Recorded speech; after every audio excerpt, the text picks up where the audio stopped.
बिस्मिल्लाहिर्रहमानिर्रहीम। साथियों, मैं हाकिम नारेजो नए टॉपिक इम्पोर्टेंस ऑफ फॉरेस्ट यानी बेलन जी अहमियत। बेला ज़मीन जे लाइ तमामु अहम हूंदा आहिनि। जीअं त जोग्राफी जे लिहाज़ सां तव्हांखे ख़बर आहे त ज़मीन मुख़्तलिफ़ हिस्सनि ते मुश्तमिल आहे, जिन में हिकिड़ो हिसो बेलनि में शुमार थिए थो। वण ऐं ॿूटा मुख़्तलिफ़ क़िस्म जा थियनि था, हिकिड़ा वॾा वण ॿिया नंढड़ा, जेके क्रास लेवल ते यानी ज़मीन ते हल्की लेवल ते कद कनि था पिया।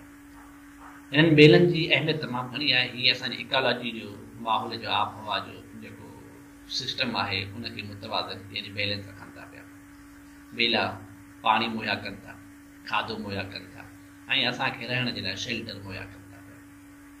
बेलनि जी हूअं त खोड़ सारियूं अहमियतूं आहिनि, पर जेकॾहिं असां चंद अहमियतुनि ते फोकस कयूं त बेला पाणीअ खे गॾु करे उनखे पंहिंजे अंदरि जमा कनि था पिया ऐं पहाड़ जी जेका बनावट हूंदी आहे उहा ज़मीन जे हिसे खे मज़बूत रखे थी। जॾहिं ॿूटनि जा ऐं वणनि जा पन किरनि था पिया, उहे पन ज़मीन ते अचण खां पोइ सुकणु शुरू कंदा आहिनि ऐं उनजे अंदरि मौजूदु जेका पाणीअ जी तादाद हूंदी आहे उहा उन मां निकिरी करे आब हवा में शामिलु थींदी आहे। ऐं अहिड़े तरह सां ॿूटनि जो निज़ाम असांजे माहौल खे बहितर बणाए थो। ॿूटा मुख़्तलिफ़ जानवरनि खे खुराक मुहैया कनि था पिया, छो त ॿूटा ई उहे ज़रियो आहिनि माहौल जो जेके पंहिंजे अंदरि ग़िज़ा तयारु कनि था ऐं उनखां पोइ हिकिड़ा जानवर उन ॿूटनि जी ग़िज़ा खे इस्तेमालु कनि था त ॿिया जानवर उन्हनि ई जानवरनि खे ग़िज़ा बणाइनि था पिया, जिन ते उन्हनि जो गुज़ारो थींदो आहे। ऐं जेको जानवर ग़िज़ा बणिजी करे मरी वञे थो, उनजो ई जेको जिस्म आहे वरी ज़मीन में दॿिजी वञे थो ऐं मुख़्तलिफ़ फ्यूल जी सूरत में असांजे माहौल में अचे। माहौल जे हिसे में सभ खां पहिरियों प्लांट प्रोड्यूसर्स अचिबा आहिनि, जेके पंहिंजी ग़िज़ा पाण तयारु कनि था। ॿिया वरी उहे एनिमल हूंदा आहिनि जेके प्राइमरी कंज़्यूमर चवंदा आहियूं, जेके ॿूटनि खे पंहिंजी खुराक इस्तेमालु कनि था, ऐं वरी ॿिया जानवर जेके प्राइमरी कंज़्यूमर खे इस्तेमालु कनि था। माहौल में वण कार्बन डाइऑक्साइड खणनि था ऐं फोटोसाइंथिसिस सिस्टम जे ज़रिए पंहिंजी खुराक तयारु कनि था ऐं ऑक्सीजन वरी माहौल खे मुहैया कनि था।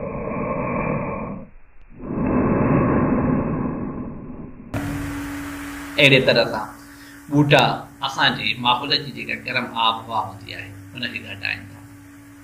हाणे ॿूटनि जे अंदरि खोड़ सारियूं कैफ़ियतूं आहिनि जेके ग्लोबल वार्मिंग खे यानी जेका असांजे माहौल जी जेका गरमाइश आहे उनखे घटि करण में मदद कनि था। हू पंहिंजे अंदरि कार्बन डाइऑक्साइड, मीथेन गैस खे जज़ब करे वठनि था त जीअं माहौल जी गरमाइश घटिजी वञे।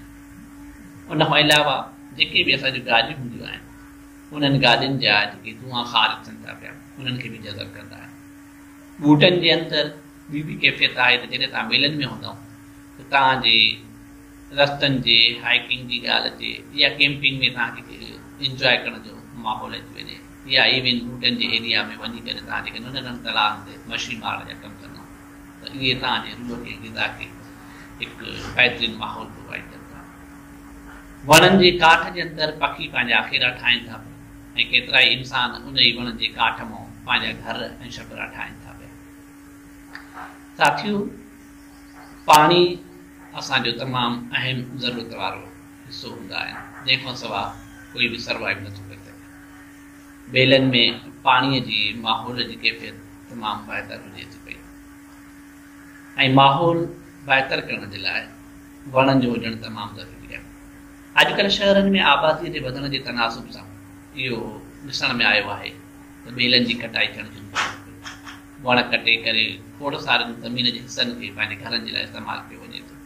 इहो जेको डिफॉरेस्टेशन जो अमल आहे इहो असांजे माहौल मां वण जे घटाइण जे करे असांजे लाइ हानिकार बि थी सघे थो, छो त ऑक्सीजन जी तादाद घटिजी, कार्बन डाइऑक्साइड जी तादाद वधे।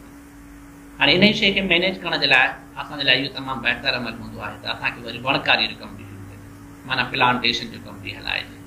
जेकॾहिं हिकु पासे ॾांहुं वण घटि पिया वञनि त ॿिए पासे ॾांहुं असां मुख़्तलिफ़ वणनि जी पोखाई करे उन्हनि जी जेका कमी आहे उनखे बैलेंस करे सघूं। जेकॾहिं वण ज़मीन तां मुकमल लेवल ते ख़तमु थी वेंदो त ज़मीन वीरान ऐं बयाबान बणिजी वेंदी, जिते इंसान ऐं जानवरनि जे मरण खां सवाइ बि कुझु बि न हूंदो ऐं उहा ज़मीन ख़ाली थी वेंदी।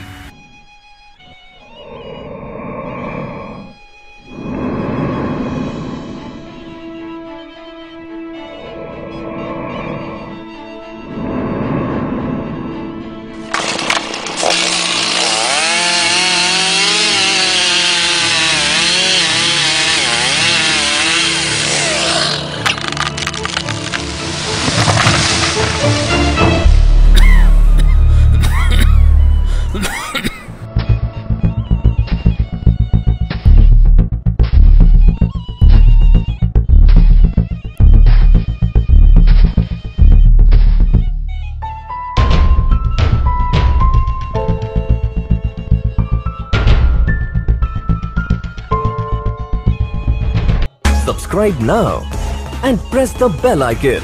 Never miss an update.